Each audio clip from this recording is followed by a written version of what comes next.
You people never listen, do you?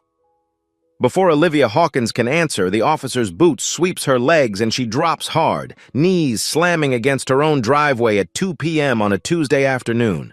She's a black woman holding grocery bags, and apparently that's crime enough. He kicks the bags from her hands. Eggs shatter. Milk spreads across concrete. His palm shoves her face into asphalt that's been baking under Georgia sun all day, hot enough to burn. "Stay down," he says, though she hasn't tried to move, hasn't spoken, can barely breathe with his knee between her shoulder blades. Her daughter appears in the doorway. "What are you doing to her? Get inside before you join her."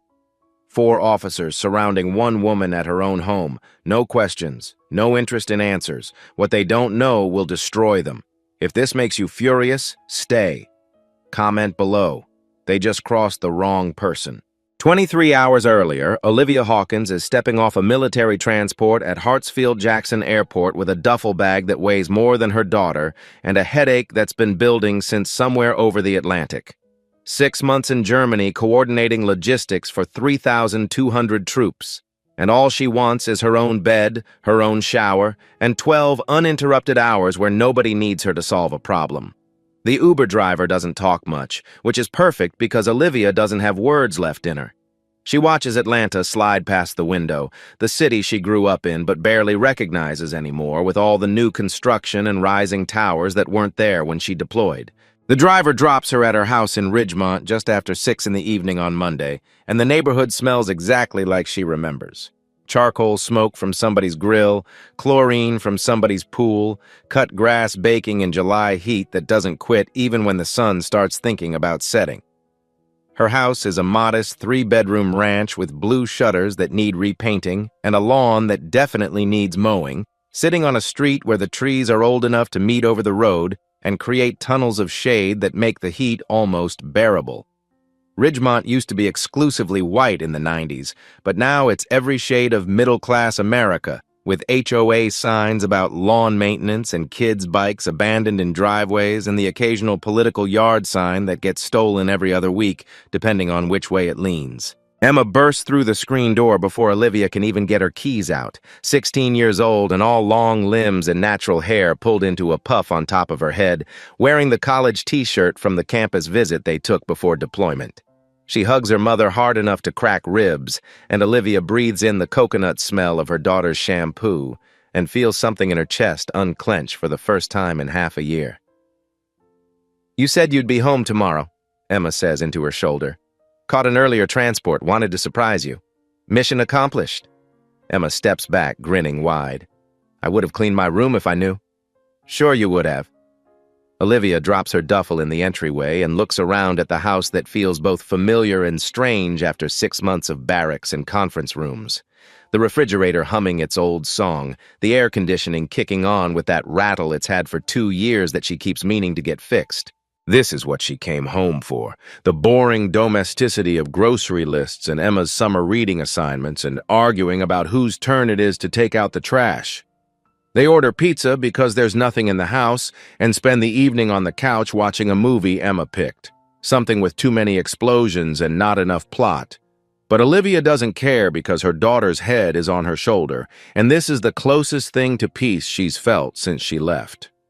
Emma falls asleep halfway through, the way she used to when she was little, and Olivia sits there in the blue glow of the television thinking about all the moments she missed. The school events and the bad days and the regular Tuesday evenings that add up to a life. She carries Emma to bed even though the girl is 16 and nearly as tall as she is, tucks her in like she's still small, and stands in the doorway for a moment watching her breathe. Tomorrow she'll go to the grocery store. Tomorrow she'll start catching up on all the regular rhythms of home. Tomorrow she'll remember what it feels like to just be Olivia instead of General Hawkins. Tomorrow, everything changes. Tuesday afternoon, Olivia makes a grocery list and tells Emma she'll be back in 20 minutes. The Piggly Wiggly is 4 blocks away. She grabs chicken, rice, vegetables, and ice cream with cookie dough chunks. By the time she's loading bags into her Honda, it's nearly 2 p.m. and the parking lot is a furnace. She pulls into her driveway at 1:53. Mr. Garrison waters his roses 3 doors down. A patrol car idles at the corner. She's got frozen items to get inside. 4 patrol cars materialize with flashing lights, no sirens surrounding her vehicle. Olivia's first thought is Emma, some emergency. Her heart hammers. Officer Bradley Vaughn exits first. His hand rests on his weapon. Oakley sunglasses hide his eyes. "Ma'am, step out of the vehicle." 4 officers for 1 parked car means overkill or misunderstanding. Comply and clarify. She opens the door slowly, hands visible. "Of course, officer. Can you tell me what this is about?" Vaughn doesn't answer. His partner circles right. 2 more officers block exits. "Keep your hands visible. They're right here." Empty palms, non-threatening. "My identification is in my purse if you need it. Turn around, hands on the vehicle." Something in his tone raises alarms. She's the suspicious activity. "Officer, I live here. My daughter's inside. If there's—" Vaughn grabs her wrist. Hard. Bones shift. Her training screams to break his grip, but resistance justifies whatever comes next. He spins her toward the car. Her hip clips the door. Her hands hit scorching metal. Pulling away means not complying. "Hands behind your back." "I'm not resisting. I'm complying. I just want to—" Vaughn sweeps her legs. Her knees hit concrete, then palms, then face. Air leaves her lungs. Copper fills her mouth. Handcuffs ratchet. Too tight. Metal digs bone deep. Inside, Emma hears wrong sounds. She sees her mother on the ground, 4 uniforms over her. She grabs her phone and runs. "Mom, what are you doing to her?" An officer intercepts. "Miss, go inside. She lives here. This is her house." Mr. Garrison drops his hose. 62, history teacher. Seen this before. "That's Mrs. Hawkins. She's my neighbor. There's—" "Sir, step back or you're detained too." Vaughn hauls Olivia up. Her uniform is dirt-streaked, blood-streaked. Her cheeks scraped raw. She says nothing, jaw clenched, breathing through her nose. Count to 4, Kandahar training. He walks her to his patrol car. No rights read, no charges stated. Opens the back door, pushes her head down. Emma screams. Mr. Garrison records on his phone. The Ring doorbell captures everything. Timestamp 14:51 and 22 seconds. Cloud-backed, permanent. Olivia sits in the back seat with no idea she'll spend the next 4 hours in a cell with no charge, no phone call, no explanation. The grocery bags still sit in her driveway. Milk warming, ice cream melting, eggs cracked and leaking. Vaughn gets in the driver's seat. His partner, Officer Kent Morrison, rides shotgun. Neither speaks to her. The radio crackles with dispatch code she doesn't understand. They drive 3 miles to Ridgemont Precinct. The building is squat brick from the 70s with bars on windows and a parking lot that smells like motor oil and something burnt. Vaughn parks in back, away from public view. He opens her door. "Let's go." She walks because she has no choice. Handcuffs cutting circulation, head held high because that's all she has left. They process her in silence. No fingerprints, no booking photo, no paperwork she can see. Just a cell at the end of a hallway that smells like disinfectant and desperation. The door closes. The lock clicks. Olivia sits on a metal bench bolted to the wall and waits. Outside, Emma's phone is already uploading. Emma's video hits the internet at 2:14 p.m., uploaded to TikTok first because that's where her generation lives, then cross-posted to Twitter and Instagram and Facebook within minutes because her hands are shaking so badly she can barely hold the phone, but she knows this matters. Knows people need to see what just happened in broad daylight on a Tuesday afternoon in a neighborhood where nothing ever happens. The video is shaky, and the audio catches Emma's breathing, ragged and panicked, but the content is crystal clear. A black woman face down on concrete, an officer's knee between her shoulder blades, handcuffs glinting in Georgia sun, grocery bags scattered and leaking across the driveway. The caption Emma types is simple. "They arrested my mom for coming home. No explanation, no crime, just existing while black in Ridgemont." Within 30 minutes, the video has 12,000 views. Within an hour, 60,000. By 4 p.m., it's crossed 500,000, and the comments are a river of rage and recognition. People sharing their own stories, their own encounters, their own moments of being treated like criminals for the crime of breathing in the wrong zip code. The Atlanta subreddit picks it up first, then the local news stations monitoring social media for content start making calls. By 5 p.m., a news van is parked outside Olivia's house, and a reporter with perfect hair and a microphone is doing a stand-up in front of the driveway where it happened, carefully stepping around the groceries that nobody's cleaned up yet because Emma doesn't know what to do and Mr. Garrison doesn't want to disturb what might be evidence. Mr. Garrison gives an interview, standing in his driveway with his hose still running in the background, water flooding his lawn. "I've known Olivia Hawkins for 6 years," he tells the camera. "She's a good neighbor, quiet, respectful, career military. Her daughter's a good kid. There was no reason for what happened today. No reason except the obvious one, and we all know what that is, even if we're not supposed to say it out loud." By 6 p.m., 3 other neighbors have come forward with their own stories about Ridgemont Precinct. A black man 2 streets over talks about being pulled over 5 times in 8 months, always at dusk, always asks the same questions about where he's going and whether the car is really his. A Latina woman describes officers following her home from the grocery store, parking outside until she went inside, making her feel watched in her own neighborhood. A white couple with adopted black children talks about the sudden increase in police presence on their street after they moved in, the way patrol cars slow down when their kids play basketball in the driveway. The pattern emerges like a photograph developing. This isn't one bad interaction, this is policy masquerading as protection. At Ridgemont Precinct, Olivia sits in her cell and has no idea any of this is happening. No phone, no information. Just 4 walls and a metal bench and the sound of officers talking and laughing somewhere down the hall like this is just another Tuesday, just another shift, just another person who doesn't matter enough to explain things to. At 7:18 p.m., a desk sergeant she's never seen before opens her cell door and says, "You're free to go." No apology, no explanation, no charges filed, no booking record, just "you're free to go," like the last 4 hours didn't happen, like she wasn't tackled in her own driveway and held without cause or communication. "Why was I detained?"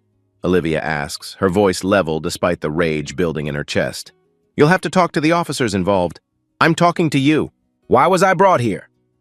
The sergeant's face is blank, bureaucratic, the expression of someone who's said these words so many times they've lost all meaning. "If you have a complaint about your treatment, you can file a formal grievance with Internal Affairs. The forms are available online." Olivia walks out through the precinct's front door into evening heat that feels like a slap after the air-conditioned cell. Her wrists are ringed with bruises from handcuffs that were tightened past necessary. Her cheek throbs where it hit asphalt. Her uniform is ruined with dirt and blood, and the particular humiliation of being made powerless by people who swore an oath to serve. Emma is waiting in the parking lot because Mr. Garrison called her, gave her a ride, stayed with her because he's a decent human being who knows a 16-year-old shouldn't be alone when her mother's been arrested for no reason. Emma hugs Olivia so hard they both almost fall over, and Olivia can feel her daughter shaking, can hear her trying not to cry, can smell the fear that's been building for 4 hours. "I recorded it," Emma whispers. "Everything. It's everywhere now, Mom. Everyone's seeing it." Olivia doesn't know yet what everywhere means in the context of viral social media. She doesn't know that by midnight tonight, her face will be on news broadcasts across the country. She doesn't know that the video has been viewed 2.8 million times and counting. She doesn't know that #JusticeForOlivia is trending in Atlanta. All she knows right now is that her daughter is safe and they're going home, and tomorrow she'll figure out what comes next. But the internet has already figured out what comes next. Someone has recognized her uniform in the video. Someone has done a reverse image search. Someone has found her LinkedIn profile. And tomorrow morning, the whole world will know exactly who Ridgemont police just put in handcuffs. Wednesday morning at 6:32 a.m., someone on Reddit posts a screenshot that changes everything.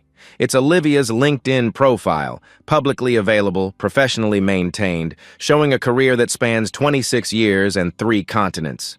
The title beneath her name reads, Brigadier General, United States Army. Current assignment, Logistics Command, Fort Stewart, Georgia.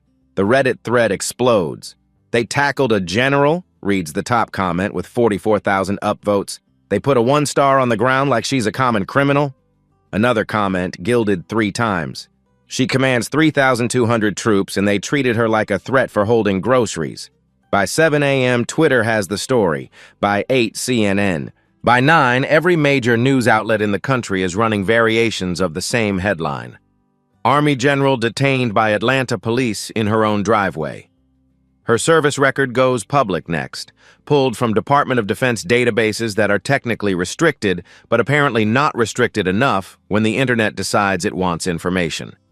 26 years of service, 4 deployments, Iraq twice, Afghanistan, Germany, Bronze Star for meritorious service during combat operations, logistics specialist who coordinates equipment and personnel movements for an entire brigade. The kind of officer who makes sure soldiers have what they need when they need it, which sounds boring until you realize that failure means people die. At 9:43 a.m., someone at the Pentagon makes a phone call. Not a low-level staffer, not a public affairs officer doing damage control. Someone with stars on their shoulders and decades of institutional authority calls Atlanta Police Department chief directly. The conversation lasts 6 minutes. Nobody records it, but the fallout is immediate. At 10:15 a.m., Ridgemont Precinct Captain Dennis Caldwell calls Olivia's cell phone. She doesn't answer. She's sitting at her kitchen table with Emma, drinking coffee and trying to process what happened yesterday, trying to figure out next steps, trying to decide whether to file a complaint that will probably go nowhere or just try to move on with her life. Caldwell leaves a voicemail. His voice is different from Vaughn's, smoother, more practiced, with the carefully modulated tone of someone who's used to managing problems. General Hawkins, this is Captain Dennis Caldwell from Ridgemont Precinct. I'd like to discuss yesterday's incident and extend our regrets for any misunderstanding. Please call me back at your earliest convenience. Olivia listens to the voicemail twice. Regrets for any misunderstanding is not an apology. Incident is not the same as wrongful arrest. At your earliest convenience is not the same as accountability. She deletes the voicemail and doesn't return the call. At 11 a.m., Atlanta Police Department issues a statement to the press. We are aware of the incident involving General Hawkins and are conducting a thorough review of the circumstances. Officer Bradley Vaughn has been placed on administrative leave pending the outcome of our investigation. The Atlanta Police Department takes all complaints seriously and is committed to serving our community with professionalism and respect. Administrative leave with pay, which means Vaughn gets a vacation while Olivia's face is still scraped and her wrists are still bruised and Emma still flinches every time she hears a siren. Sarah Ramsey, investigative journalist for the Atlanta Chronicle, reads the police statement 3 times. She's been covering Atlanta PD for 9 years. She knows exactly what administrative leave means in practice. It means wait until the news cycle moves on. It means hope everyone forgets. It means protect the officer and blame the system and change nothing. She picks up her phone and starts making calls, because if there's one general getting tackled in Ridgemont, there are probably others who weren't generals, who didn't have Pentagon backing, who disappeared into the system without viral videos or national headlines. Sarah's going to find them. Sarah Ramsey has a process. 20 years of investigative journalism taught her that patterns hide in paperwork and truth lives in gaps between official statements. She starts with public records requests under Georgia's Open Records Act. All internal affairs complaints against Officer Bradley Vaughn for 5 years. All disciplinary actions, all outcomes. 3 business days to comply. The response comes in 72 hours, heavily redacted but damning. Vaughn's IA file shows 8 formal complaints in 4 years. 5 allege excessive force, chokeholds, takedowns, injuries requiring medical attention. 2 cite racial profiling, stops without probable cause, degrading treatment. 1 alleges false arrest, charges dropped when body camera footage contradicted his report. 8 complaints, 0 sustained. Every investigation concluded insufficient evidence or within department guidelines. Every investigation signed off by Captain Dennis Caldwell. Sarah creates a spreadsheet. She charts dates, complaint types, investigation lengths, outcomes. The pattern is protection. No matter what Vaughn does, the system finds him blameless and returns him to the street. But Vaughn's file was misdirection. What Sarah wanted was in the background, names of other officers, case numbers cross-referencing other incidents. 1 name appears in 3 complaints. Officer James Fletcher, Internal Affairs Investigator. Sarah looks for the crack in the wall. She finds Fletcher at a coffee shop in East Atlanta, far from Ridgemont. He's 42, 20 years on force, exhausted beyond sleep. Off the record only. Vaughn's not an anomaly, Fletcher says, stirring coffee he won't drink. He's a symptom. The precinct runs on numbers, arrest quotas we don't call quotas, productivity metrics tied to overtime, promotions based on bodies brought in whether arrests stick or not. Sarah takes shorthand notes. Documentation? Fletcher slides a thumb drive across the table. I didn't give you this. CAD logs, internal emails, equipment reports, all public record eventually. I'm accelerating timeline. Why now? Because I'm tired of investigating guilty officers and writing insufficient evidence. I have daughters. My oath meant something once. That evening, Sarah plugs the drive into an air-gapped laptop. First file, CAD dispatch logs for July 14th. The log shows Vaughn called in the stop himself at 14:48, 4 minutes before Olivia reached her driveway. Coded language. Suspicious person, black female, late model sedan, residential area. No neighbor called. No crime reported.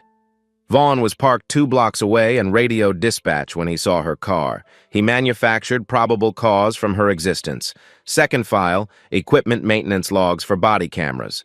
Sarah cross-references Vaughn's badge number with failure reports. His camera malfunctioned 11 times in 18 months, specifically during incidents generating complaints. Department average malfunction rate, 2% annually. Vaughn's rate during complaint incidents, 73%. Either cosmic bad luck or someone ensures no video evidence exists. Third file, email thread from June, Captain Caldwell to his squad, subject, July performance targets. Never uses quota, illegal in Georgia, but language is clear. 15 arrests per officer minimum for July. We're trending below district average, affecting OT budget. Hit numbers, see hours, union signed off. Arrest quotas illegal in Georgia since 2018 because they incentivize arrests whether crimes occurred. Caldwell's email violates state law while avoiding prosecutable terminology. Sophisticated corruption. Fourth file. Overtime records. Ridgemont Precinct, Q2 2024. Sarah sorts by hours claimed. 7 officers are outliers. Vaughn claimed 89 overtime hours in June alone. Precinct average, 12. She cross-references Vaughn's OT with arrest logs. Most arrests happen 1845 to 1915. Last 30 minutes of shift. Arrests then trigger overtime because processing extends into next shift, a loophole corrupt officers exploit.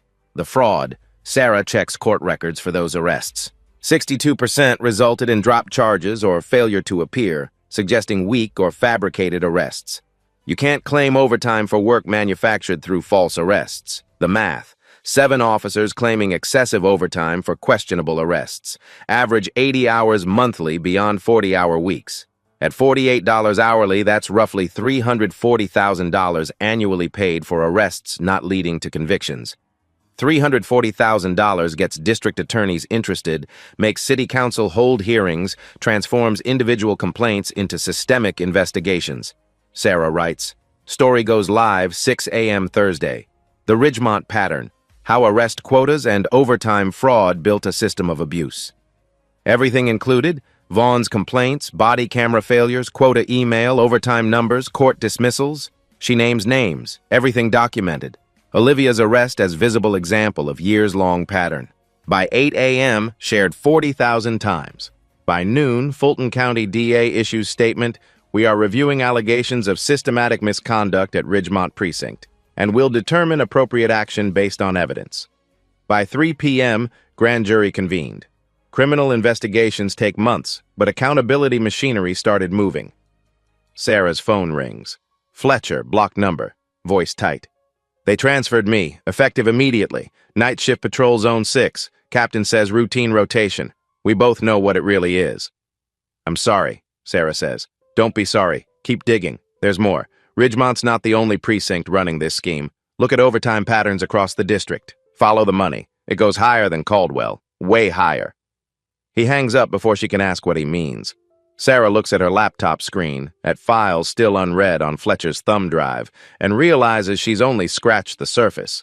If Ridgemont Precinct is running a $340,000 per year overtime fraud scheme, and Fletcher says other precincts are doing the same, then the problem isn't one bad captain or 7 corrupt officers. The problem is institutional. The problem goes all the way up. She opens a new file on the thumb drive. This one's labeled District-Wide OT Comparisons 2023 to 2024 inches. The spreadsheet shows overtime data for all 12 precincts in the Atlanta metro area. She sorts by total OT expenditure and feels her stomach drop. Ridgemont isn't an outlier. Ridgemont is average. 3 precincts are spending more on questionable overtime than Ridgemont. 2 precincts show the same body camera malfunction patterns. 5 precincts have similar arrest quota emails from their respective captains, all carefully worded to avoid the word quota while making the policy crystal clear. Sarah does quick math on the district-wide numbers. If 7 officers per precinct are running the same scheme, and 12 precincts show similar patterns, that's 84 officers potentially involved in systematic fraud.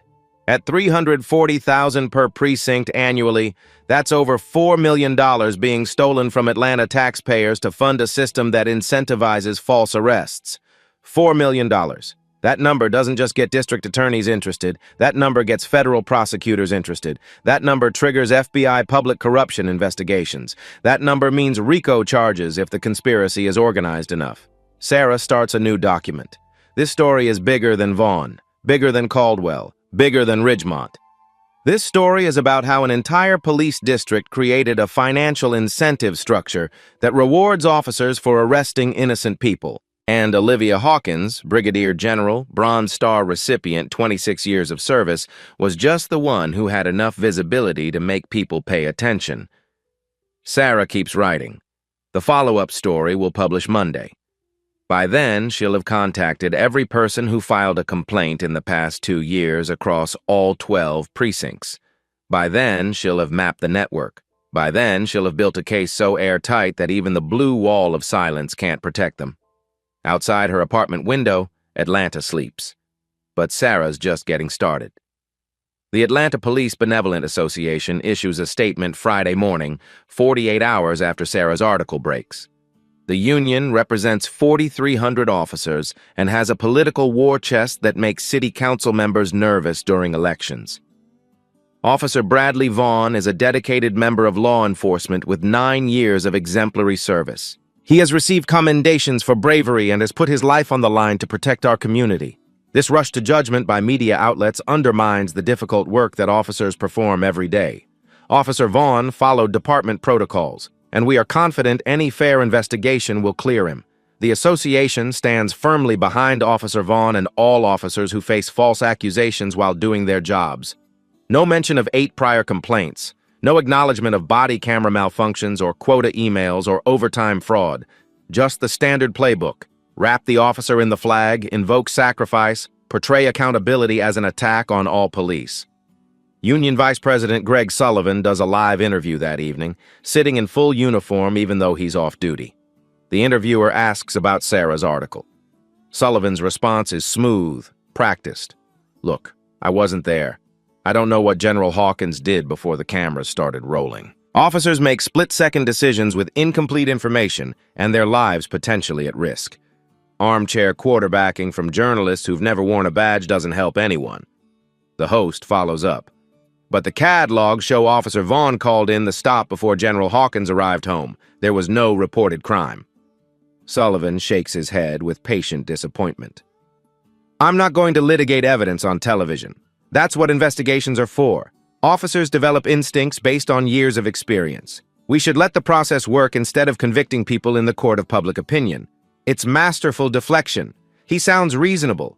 And for viewers who want to believe the system basically works, it's enough. By Saturday, the counter-narrative builds. Anonymous sources tell friendly outlets that Olivia has a history of being difficult. There have been complaints about noise, they say, disputes about property lines. One claims she was confrontational at HOA meetings, though no one provides documentation. Mr. Garrison, who actually attends HOA meetings, calls these claims complete fabrication when reporters contact him. Olivia's the quietest neighbor on the block. She's deployed half the time. This is character assassination, but damage is done. Comment sections fill with people who now see the incident as ambiguous. Maybe she provoked them. We don't know the whole story. She should have just complied, as if she didn't, as if the video doesn't show exactly what happened. Sunday afternoon, Olivia receives a voicemail from a blocked number. Male voice, gravelly, deliberately slow.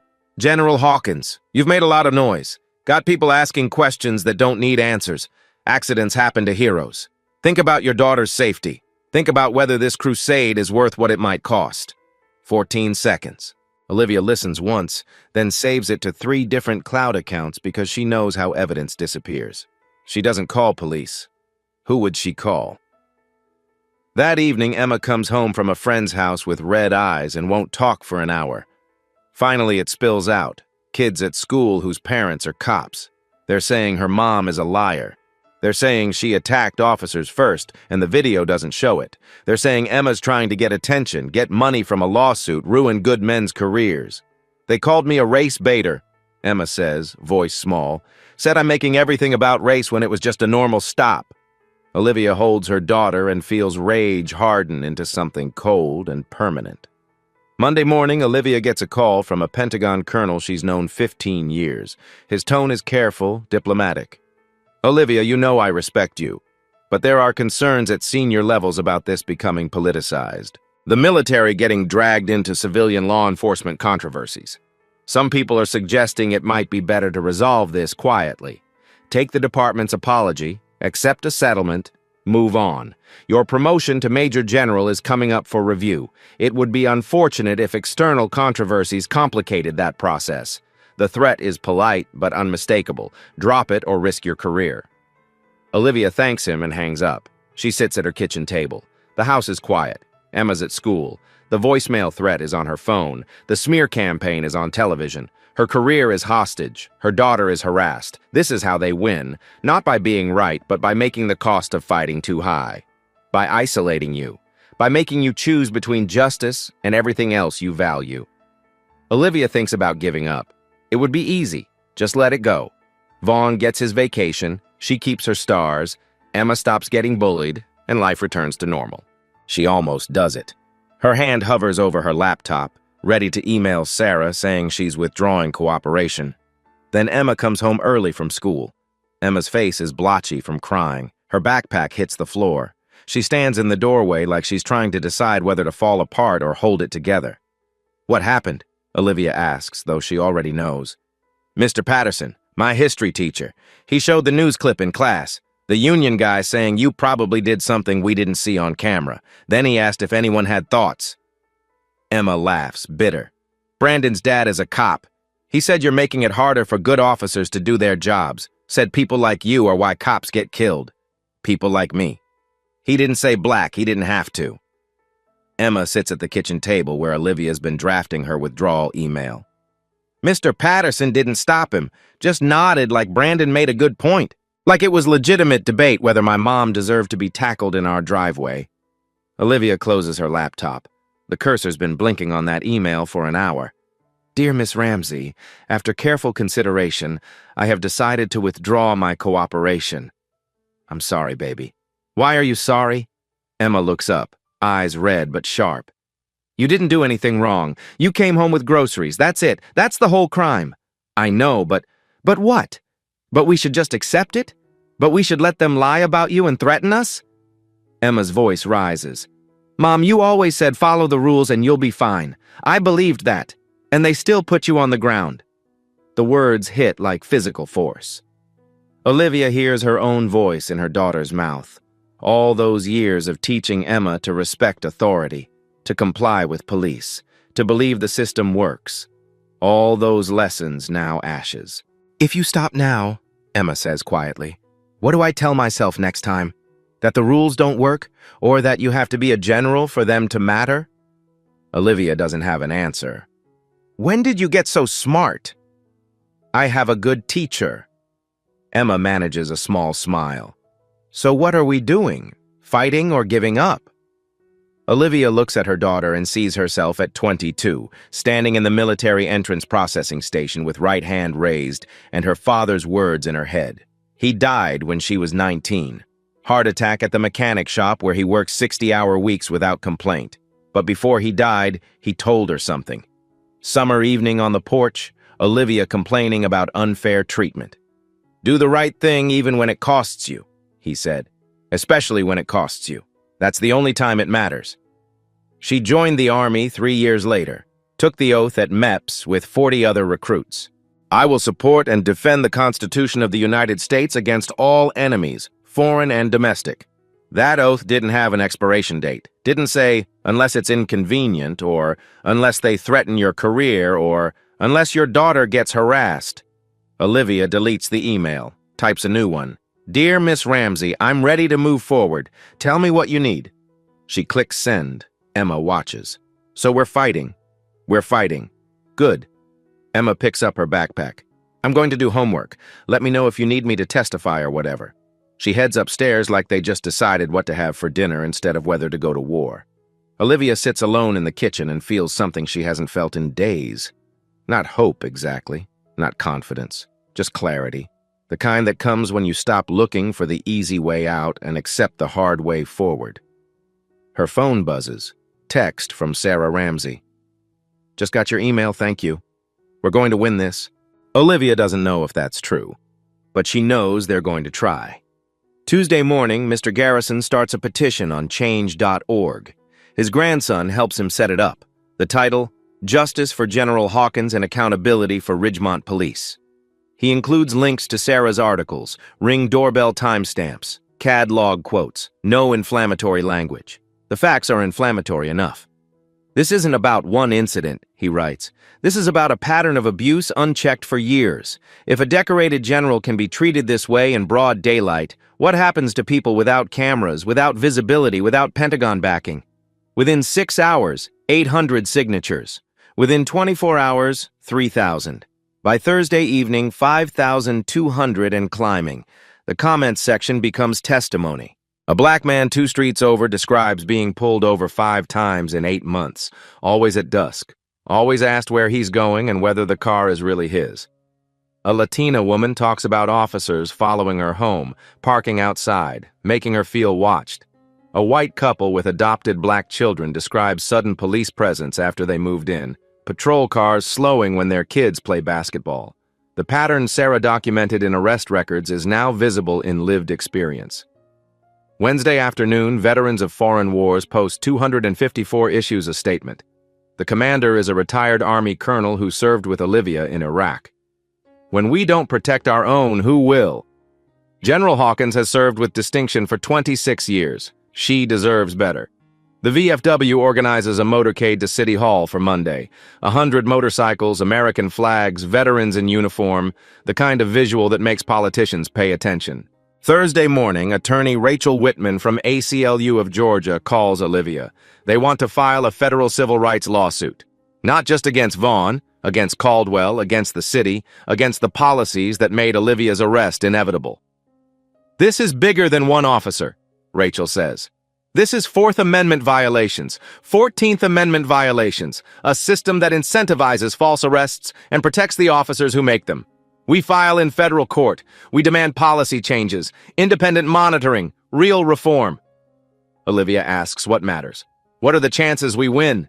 With Sarah's evidence, CAD logs, quota emails, overtime fraud, 70%, maybe higher. But win or lose, we force them to defend their actions under oath. We create public record. We make change harder to avoid.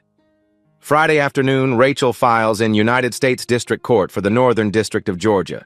Case number 124, CV03156. 93 pages, meticulously sourced, devastating in detail. Page 1, paragraph 3. This is not an isolated incident. This is policy.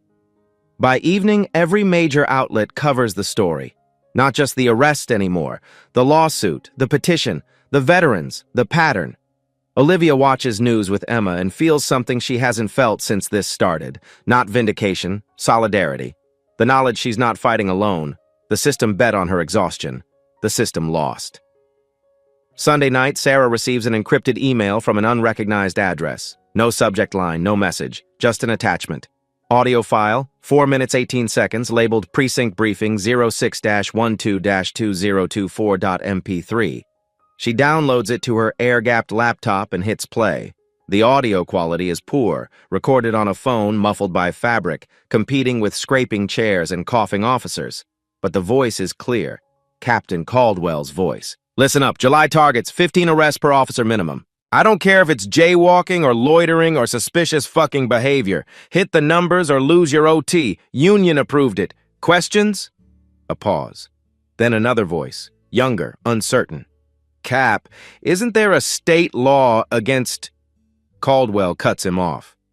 There's no law against productivity. You want to work 40 hours and go home, that's your choice. You want to make real money, you bring me arrests. Clear? Murmurs of agreement. Meeting over.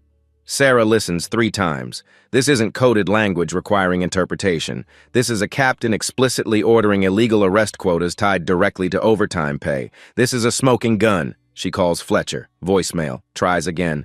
Nothing. Monday morning, text from blocked number. Use it. I'm done protecting them. If Sarah transcribes the audio, gets forensic analysis confirming it's unmanipulated, then publishes at 6 a.m. Secret audio reveals Ridgemont captain ordering illegal arrest quotas. By 8 a.m. national news. By 10 a.m. Atlanta City Council calls emergency session. But Sarah's not done. She's been following Fletcher's last advice. Follow the money district-wide. She filed a records request with Atlanta Finance 2 weeks ago. Full overtime audit for all 12 precincts. Fiscal year 2024. The response is 230 pages. By page 12, she understands why they delayed.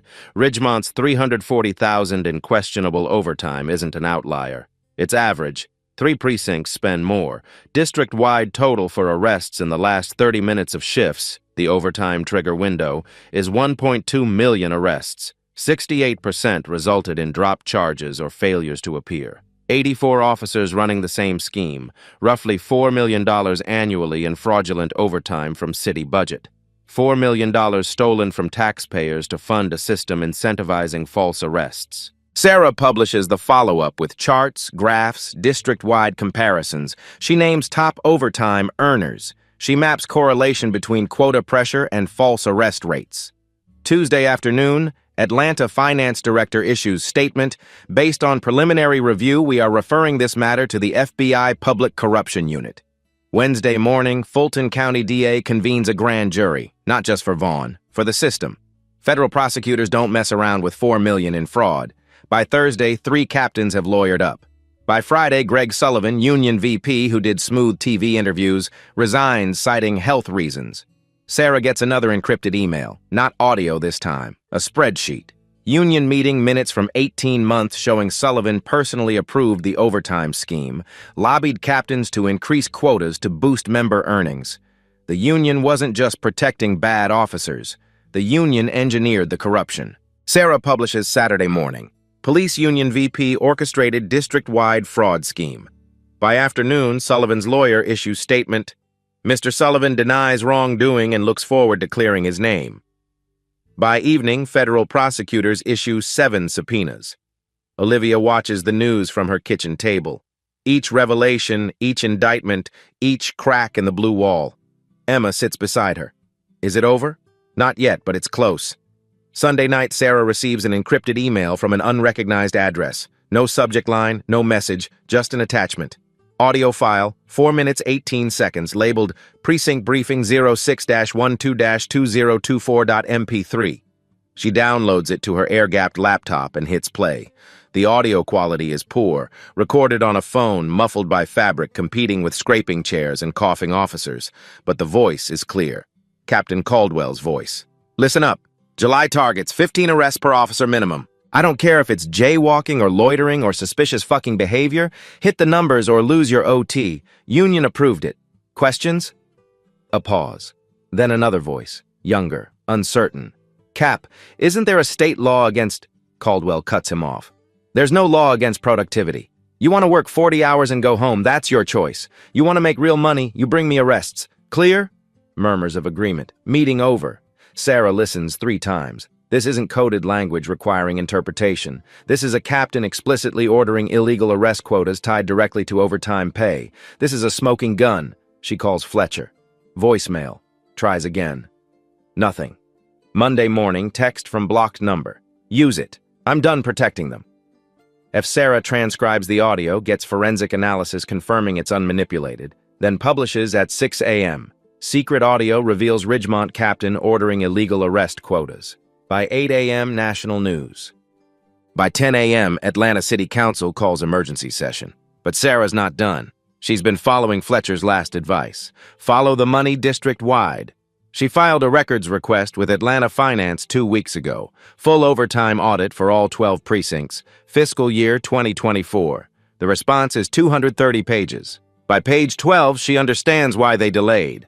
Ridgemont's 340,000 in questionable overtime isn't an outlier. It's average. 3 precincts spend more. District-wide total for arrests in the last 30 minutes of shifts, the overtime trigger window, is 1.2 million arrests. 68% resulted in dropped charges or failures to appear. 84 officers running the same scheme. Roughly $4 million annually in fraudulent overtime from city budget. $4 million stolen from taxpayers to fund a system incentivizing false arrests. Sarah publishes the follow-up with charts, graphs, district-wide comparisons. She names top overtime earners. She maps correlation between quota pressure and false arrest rates. Tuesday afternoon, Atlanta Finance Director issues statement. Based on preliminary review, we are referring this matter to the FBI Public Corruption Unit. Wednesday morning, Fulton County DA convenes a grand jury. Not just for Vaughn, for the system. Federal prosecutors don't mess around with $4 million in fraud. By Thursday, 3 captains have lawyered up. By Friday, Greg Sullivan, union VP who did smooth TV interviews, resigns citing health reasons. Sarah gets another encrypted email. Not audio this time. A spreadsheet. Union meeting minutes from 18 months showing Sullivan personally approved the overtime scheme, lobbied captains to increase quotas to boost member earnings. The union wasn't just protecting bad officers. The union engineered the corruption. Sarah publishes Saturday morning. Police Union VP orchestrated district-wide fraud scheme. By afternoon, Sullivan's lawyer issues statement. Mr. Sullivan denies wrongdoing and looks forward to clearing his name. By evening, federal prosecutors issue 7 subpoenas. Olivia watches the news from her kitchen table. Each revelation, each indictment, each crack in the blue wall. Emma sits beside her. Is it over? Not yet, but it's close. July 28th, 9 a.m., Fulton County Courthouse. The grand jury room is sealed by law. No cameras, no public gallery. 23 citizens, a prosecutor, a court reporter. Olivia enters in Army service uniform, ribbons on her chest, bronze star, 4 deployment bars. She raises her right hand and swears truth. The prosecutor is Patricia Moore, 50s, career built on public corruption. Her voice measured, professional. General Hawkins, described July 14th. Olivia's voice is calm, precise. I pulled into my driveway at 13:53. 4 patrol cars arrived within 2 minutes. Officer Vaughn ordered me from my vehicle. I complied immediately. I asked what the stop was regarding. He did not answer. He grabbed my wrist and initiated physical force. I did not resist. I was tackled, handcuffed, detained 4 hours without being charged. Were you informed why? No, not at the scene, not at the precinct, not when released. Do you believe race was a factor? Olivia pauses. I believe Officer Vaughn saw a black woman in a nice car and assumed criminality. The CAD logs support this. His history supports this. The fact that my military ID was in my hand and he never looked at it supports this. Moore introduces evidence. Ring doorbell footage, CAD logs showing Vaughn called the stop before Olivia arrived. His IA file with 8 complaints, body camera malfunction pattern, Caldwell's quota email. The grand jury watches in silence. Bradley Vaughn arrives next with his union lawyer in an expensive suit. Moore advises him of his rights. Officer Vaughn, why did you initiate the stop? Vaughn glances at his lawyer. I invoke my Fifth Amendment right. Did you check General Hawkins's identification before using force? I invoke the Fifth. Did you follow department protocols? I invoke the Fifth. 17 questions, 17 invocations. Vaughn says nothing else. Captain Dennis Caldwell is defiant. Back straight, jaw set like he's the wronged party. Captain Caldwell, did you send an email on June 12th instructing officers to make 15 arrests minimum? That email has been taken out of context. We have performance standards. Moore plays the audio. Caldwell's voice fills the room. Hit the numbers or lose your OT. The grand jury foreman, a black woman in her 60s, leans forward. Caldwell shifts. That was motivational language, not literal policy. Motivational fraud, Captain? His lawyer objects, but there's no judge here. This is investigation, not trial. After 6 hours of testimony, the grand jury deliberates 90 minutes. They return with indictments. Bradley Vaughn, assault under color of law, official misconduct, theft by deception. Dennis Caldwell, conspiracy to commit fraud, official misconduct, violation of Georgia arrest quota statute. Greg Sullivan, conspiracy, facilitating fraud, racketeering. The indictments are read aloud, bond set, trial dates pending. Olivia sits in the hallway and listens through the door, Emma beside her. They're really going to trial.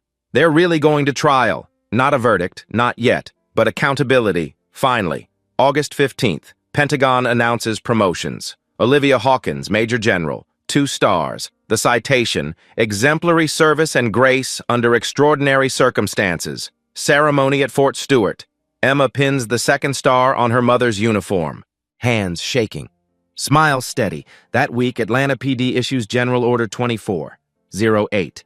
Mandatory body cameras, all officers, all shifts, automatic cloud upload. Malfunction means suspension. Ridgemont leadership replaced. Independent monitor appointed. September 3rd, Emma speaks at Ridgemont community meeting. 16 at a podium, 200 people watching. My mom taught me to follow the rules. I still believe that. But rules have to apply to everyone or they mean nothing. Thank you for listening. Finally. Standing ovation. 43 seconds of applause. Olivia stands in back, watches her daughter become who she raised her to be. Later, Sarah calls. How do you feel? Olivia thinks about July. Face on asphalt, handcuffs too tight. 4 officers who saw a threat. They looked at me and saw a threat, Olivia says. Turns out I was. Just not the kind they expected. Trials set for spring. Vaughn, Caldwell, Sullivan, all pleading not guilty, all facing years. Justice isn't a moment. It's a process. If this moved you, comment below. If you want to see how the trials end, subscribe. If you fought a system that didn't want to change, you know, the work never stops. But today, a general stands. That matters.